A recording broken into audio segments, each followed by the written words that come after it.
China से imported solar street light आई है हमारे पास माशाल्लाह। इसकी ब्राइटनेस बहुत तेज़ है, विद रिमोट कंट्रोल है। रिमोट पर मोड 1 है, मोड 2 है, मोड 3 है। इसमें ब्राइटनेस कम ज़्यादा करने के लिए भी ऑप्शन है। SOS मोड है, मतलब ब्लिंकिंग मोड है, ऑन ऑफ भी रिमोट के ऊपर मौजूद है। विद स्टैंड है ये। और ऊपर सोलर पैनल लगा है सारा ऊपर ना, इसके ये फ्रंट के ऊपर सारा सोलर पैनल लगा है इसके ऊपर। यहाँ पर बेस ऊपर सारी सोलर की है, ठीक है।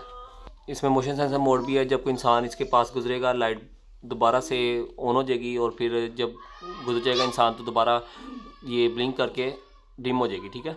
और फुल लाइट ब्राइट करेगी अपना। जब कोई इंसान आएगा इसके पास फुल ये ब्राइटनेस अपनी तेज़ कर देगी ये लाइट जो है ना। इसमें मोशन सेंसर मोड का ये ऑप्शन है।